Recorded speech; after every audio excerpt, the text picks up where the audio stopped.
All right, everybody. All right, stop your applause. Stop. That's better. Hi, everybody. It is Tom Osa with your Tuesday afternoon news. Thanks for joining us today. And if you're just checking in, we have a new Monday morning news host. His name is Robert Joasis. If you haven't checked in on his podcast, it is now available.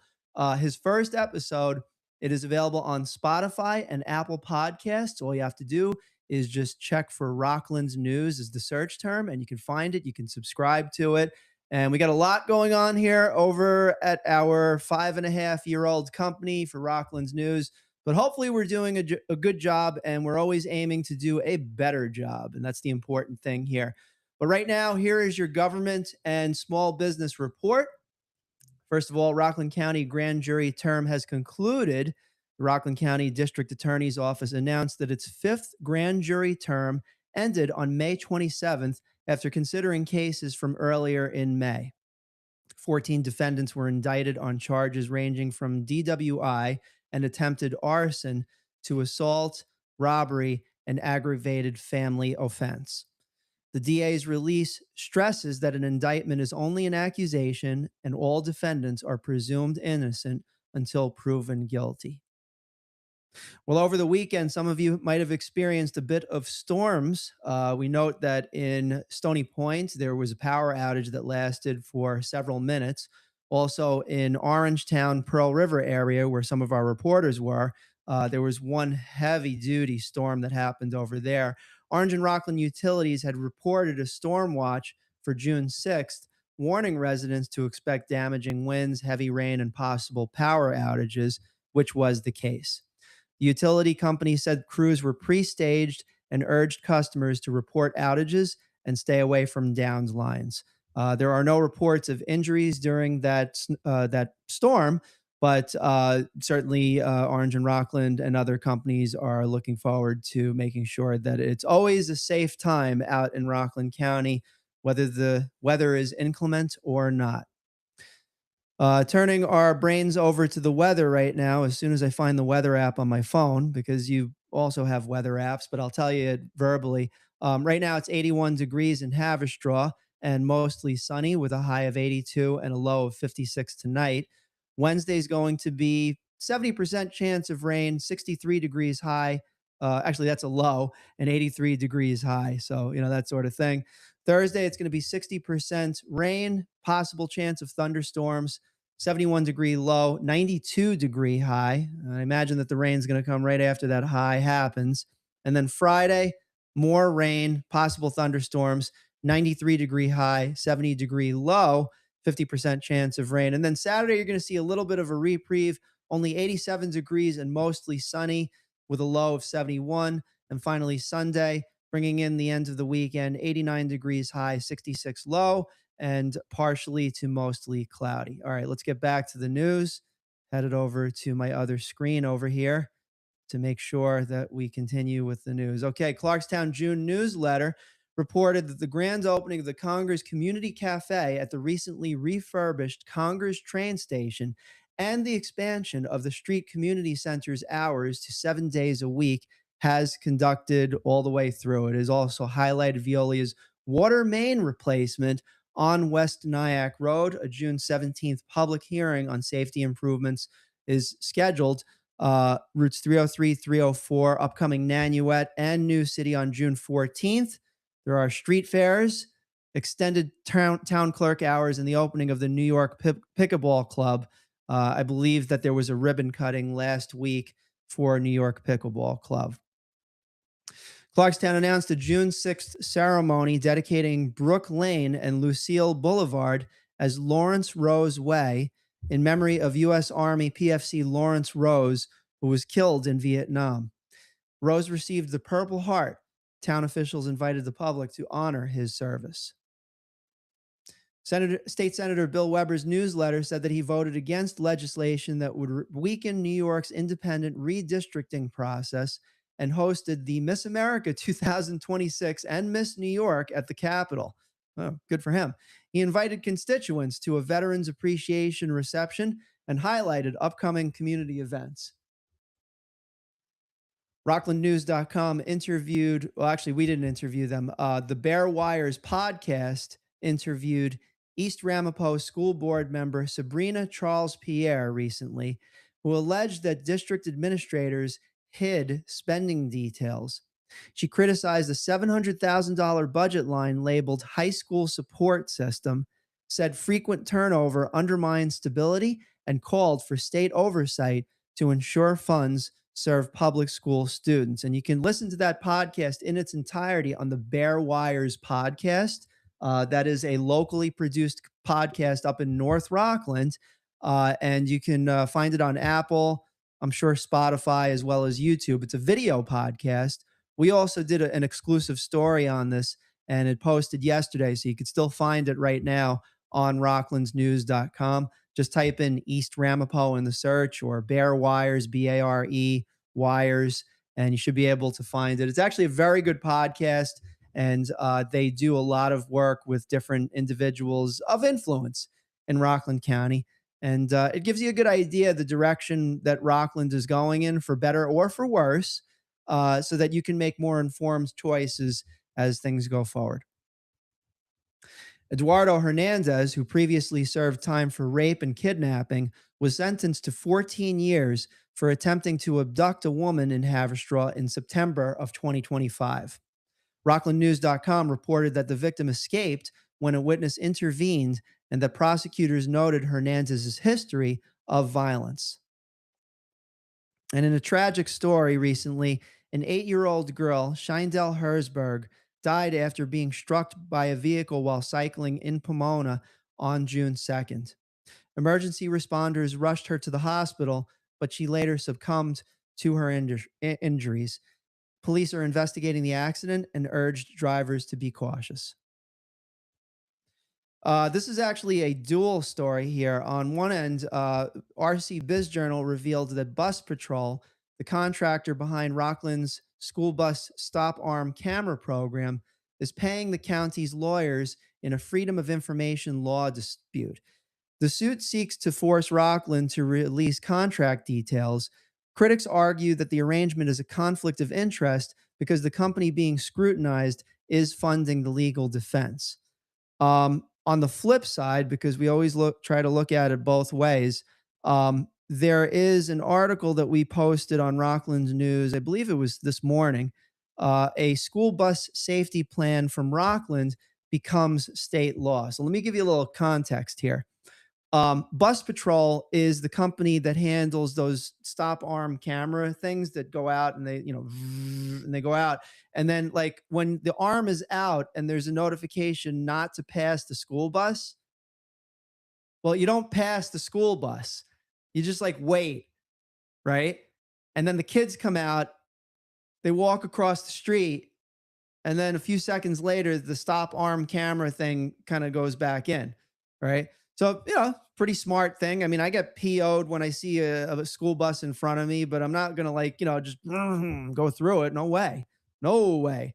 So the stop arm camera initiative, it started in, let me take a look over here, 2023, with Rockland County government and a company called Bus Patrol.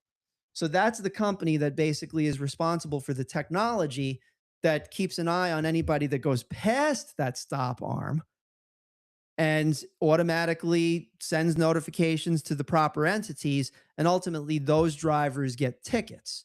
So, seemingly, a good program all around. I mean, obviously, if you do it, you get fined and, you get your day in court. And the editor of RC Biz Journal, I mean, she's the one that put this out here. I didn't put it out there, but basically, she was brought up on charges for passing a school bus. Now, from what I understand, and I did interviews with various individuals on both sides of this, Rockland County government's point is that they didn't have the evidence in time to convict the individual in court, along with a bunch of them, because it was basically the judge was like, all right, we don't have the evidence in time yet, so you're all dismissed and the charges are dropped. So, as a follow up to that, RC Biz Journal wrote a bunch of seemingly unfavorable articles about bus patrol, questioning certain things and so on. For instance, how much the system cost and whether it was legit and all this. And apparently they're foiling. So you can catch out those articles at rcbizjournal.com. However, passing along from that one, apparently New York State has adopted the same type of school bus safety initiative program that Rockland County has. It has been incorporated into state law. It has created a new process for handling school bus stop arm camera violations and potentially changing how those cases are processed across the state.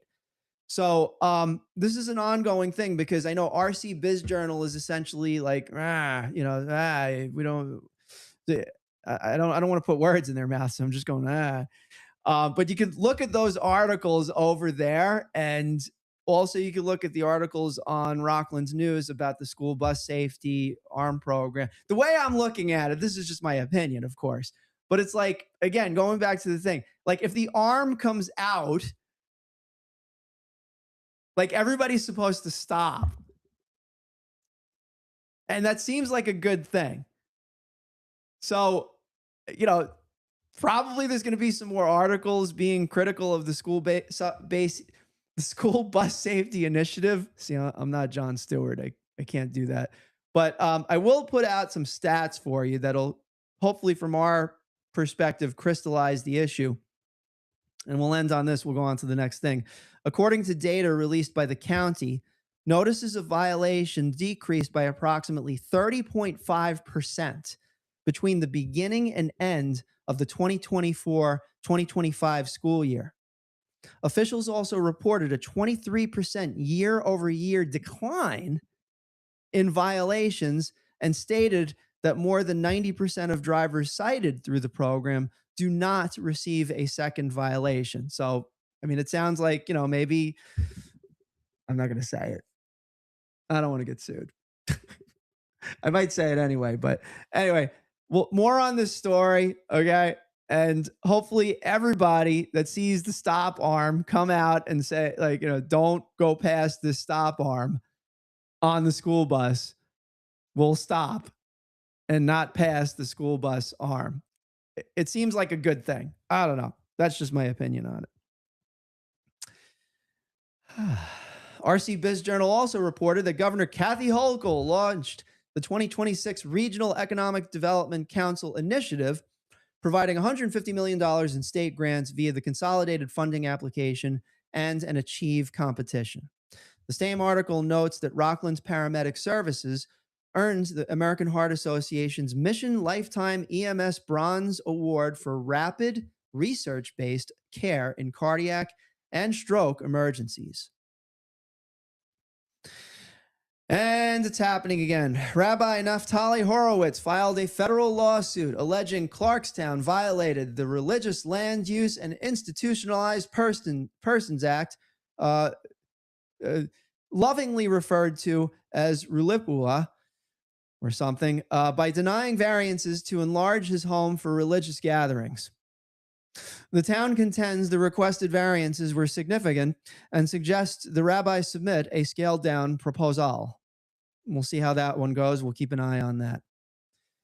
And there's a new debate, ladies and germs, over another Palisades roundabout. As was first reported by Rockland's News, it was an exclusive. There was a roundabout that was created in Thiels, right by North Rockland High School, and we gave you a very, very detailed video tutorial on how to use a roundabout. You can catch that on our Rockland's News page on YouTube. We still have it up there. We'll probably never take it down. But now there's some new drama around these roundabouts, ladies and gentlemen, and germs. The New York State Department of Transportation plans a single-lane roundabout at Route 9W and Oak Tree Road in Palisades, costing $5 to $6 million. That's, considerable, but you got to pay contractors and all the equipment and the studies and, environment and, air. Residents argue that the project will disrupt the area and create safety issues, while the Department of Transportation says roundabouts reduce accidents and improve traffic flow. And it is only our opinion here at Rockland's News, but based on the fact that you go in a circle, might improve traffic flow. The startup Rockland's Post echoed the DA's release on the grand jury outcome summarized by Rockland's News, listing 14 indictments, including cases of DWI, assault, robbery, and attempted arson. Another Post piece noted ongoing Democratic infighting in the New York State 17 congressional race, spotlighting a lengthy dossier against candidate Kate Conley. And the way that it looks from my perspective, as far as the New York 17 congressional race, looks like it's a three-way race right now. So you got your incumbent Congressman Mike Lawler. You have Beth Davidson, who's Rockland County Legislature, and of course Kate Conley. So it's not just one person; it's three people. That's going to be a very, very hotly contested seat come this election cycle that's going to be happening this fall. So stay tuned, because we're going to be covering a lot of that. Nyack News and Views Weekly Roundup promoted local happenings, the Nyack Art Collective's first Friday Art Walk. There's a watch party with ex-Knicks player Chris Childs. He wasn't that good. African American Day Parade. Rockland's, by the way, has anybody seen the recent Knicks games? And I decided not to watch the end last night, and that was a bit of a heartbreaker. I mean, they were down like by 2 points. Oh my goodness. And it's I almost don't want to watch, because I was there for the 1994 and the 1999 Knicks tragedies in the finals, and they're just tough to watch. But I will say this: if you do want to watch, we got a little something that's sparking up over in Piermont this weekend. I'll give you some details later on in the broadcast this week. But basically, we're going to have a watch party at a local pub establishment on the waterfront over there. So stay tuned. Those of you that are fans of Rockland News, will be doing some really cool stuff over there, some interviews and maybe some drink specials and food specials and all sorts of specials if you mention Rockland's News. Again, Rockland Symphony Orchestra's Rising Stars concert, community cooking fundraisers, and a venture together golf outing was highlighted in the Nyack's News and Views Weekly Roundup. The Nanuet Street Fair drew about 18,000 visitors over this weekend, featured 170 vendors, live entertainment. I think there was like 5 bands, family activity on Main Street, and that event that happens every year, usually in June and July. It's considered one of the region's most popular street fairs. So hopefully all had a great time over there. Rockland Report announced Fatal Ambition, the trial of Major Andre, a live reenactment of the 1780 British spy trial at the original Tappan Reformed Church on June 14th. The poster notes that it starts at 10 a.m. and invites the public to learn about the Revolutionary War espionage case. And that was the famous case with Major Andre, and probably the name that you know a little bit better is Benedict Arnold. And the funny thing is up in North Rockland over here, right on Route 9W, there's a marker for Treason House, which is basically the place where Benedict Arnold and Major Andre met up. And the story has it that Major Andre from the British handed over secrets to Benedict Arnold for the Continental Army, and basically I'm sorry, it's the other way around. Benedict Arnold handed over plans from the United States and Continental Army over to Major Andre. Major Andre was going to get it back to the British to basically they would give up their position, but Major Andre was captured en route, and there was the trial, which happened in 1780. And I don't know if you want to know the outcome, but let's just say. All right, so that is on June 14th at 10 o'clock in the morning at Tappan Reformed Church. Turning our sights over to Hillburn, Ramapo police freed a black bear cub after it got a plastic container stuck on its head near Hillburn. Just getting a visual of that. A resident and officers carefully removed the container, and the cubs scampered back into the woods. The department urged residents to dispose of containers properly to protect wildlife. Rockland Report also promoted a 55th annual powwow at Kettle and Stony Point, clarifying that the event honors a Canadian Chippewa community and distinguishing it from local Native history.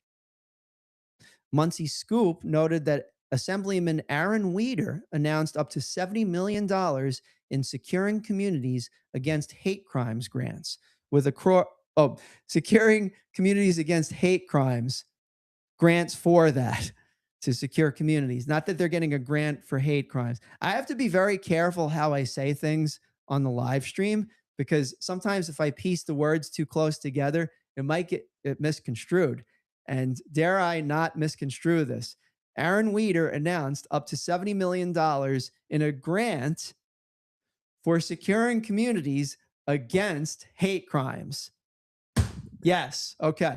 With awards up to $250,000 to help nonprofit institutions improve security, which is a good thing. Applications were due July 8th. So you got some time. All right, Rockland County reopened. This is a little bit of a comical government report. I can't explain it exactly, but for those of you that are going through the pain of listening to this, thank you.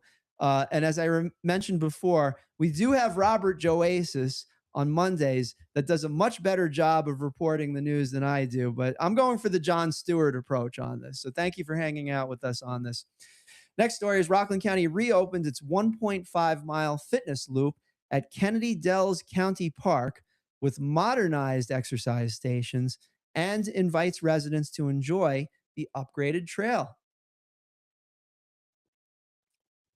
Muncie Scoop promoted Havarim of Rockland's Kids Safety Day on June 9th, featuring bicycle registration, free snacks, police safety demos, a petting zoo, helicopter flyover, and helmet giveaways. I hope they're not giving away the helmets that the guys in the helicopters are wearing. Rockland County established a traffic camera violations bureau, and we talked about this before, to educate school bus stop arm camera infractions. County Executive Ed Day said the new administrative court, authorized by New York's 2026 state budget, would speed enforcement, reduce court strain, and has already helped cut violations by 23%, with 90% of violators not reoffending. And that's an amazing number about the number of violators that are not reoffending. I mean, if you look at it, multiple offenses on the same thing. And again, it's trying to prevent kids from being harmed. I actually experienced something like that. I might have told you this on a previous episode of AM Rocklands when I speak with Mike in the morning on Wednesdays, and we'll be on the air again at 8 o'clock in the morning tomorrow talking about things. But we were driving through Muncie, myself and my colleague Joe Salve from Maven Driver Training. Really good dude. And we're driving. It was during the Feast of Purim, and just checking out the sites and everything. And I mean, traffic over there it's very difficult. That's the only way that I could put it in a very nice way. It's very difficult. But get this, and this happened. There's actually a video of this. I like to record stupid moments in history like this. Joe and I are stopped waiting for a shuttle that's in front of us, pulled over to the side of the road with its blinkers on, to let kids out, little kids, maybe like about 5, 7, 10 years old, the most. Okay. Get out, walk across the street, and safely get to their next location. There's a guy in a car behind us, and he's honking on his horn like a nut job. And I'm not talking about like, I'm talking,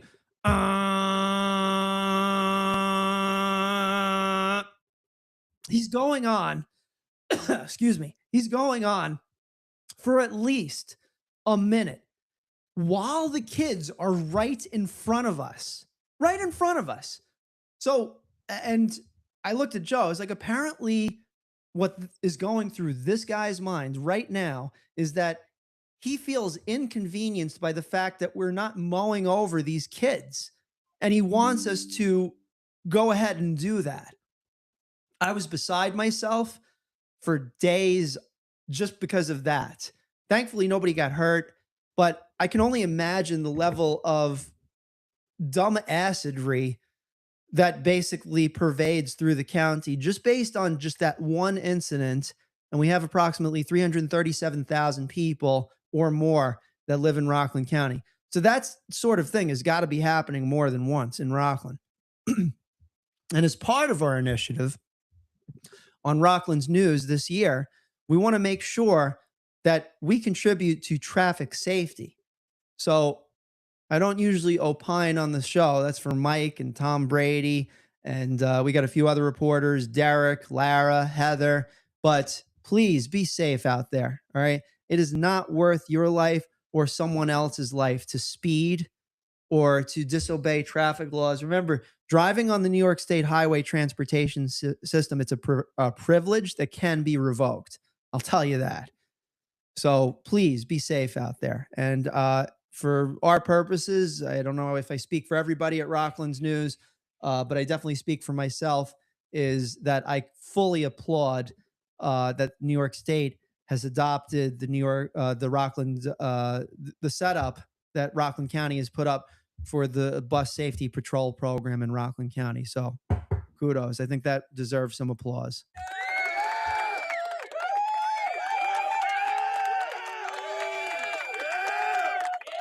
Okay. Some more things, and then we're going to get out of here. It's 4:01. The County Times. Oh, yeah, that paper, the Rockland County Times. You remember those guys? Also recognized that Rockland Paramedic Services for receiving the American Heart Association's Mission Lifetime EMS Bronze Achievement Award, which honors agencies that deliver rapid, research based care for heart attack and stroke patients. EMS teams often begin treatment up to an hour earlier than self transport, illustrating the importance of coordinating pre-hospital care. And some events that are happening coming up. The most important one is that's happening at Kobe Sushi this Friday. They got some new jazz that are happening. And so we were there this past weekend. It was on Friday night. And we had the blue. Just give me a moment. Let me get the flyer up for that. It's the Blue Orchid Trio with Rhea Vogel. First of all, she's got a heavenly voice. And the two guys that backed her up on guitar and bass were fantastic. If you head over to Rockland's News on our Facebook page, you'll see some of the footage that's on there. It was pretty awesome. We hope you enjoy it. And by the way, we're going to ramp up our Instagram presence. I know we've been kind of lacking on that. We're just trying to get the technology right on the bases, and then we could start posting to more things more frequently. But thank you for hanging with us as we adjust. But this Friday night over at Kobe Sushi, Leslie's Friday Night Social Club, and there's going to be music. There's going to be an acoustic open mic. There's going to be karaoke, a group sing along. It's going to be Friday, June 12th from 6:30 to 9:30 p.m. You don't want to miss this. It's going to be a fantastic time. And we're going to probably be there. We're going to have a lot of activity that's happening like this entire week. Like, for instance, we got the Knicks stuff that's happening, but you certainly want to be checking this out. I think you will enjoy it. Minimum $35 per receipt. Actually, this is a new thing. Order our catering menu from Kobe Sushi for big groups or small families. Also, dine in. If the Knicks win tomorrow, you get $15 off your next dine in. So go Knicks. Minimum $35 per receipt. Claim starting on June 11th. Claim with your June 10th game day receipt and dine in only for redemption.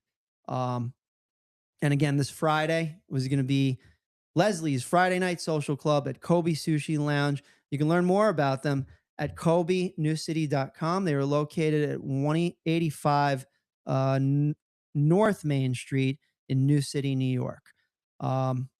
It's a really cool place. I have to tell you, I usually bring clients, colleagues, my family there, you name it. They're just awesome.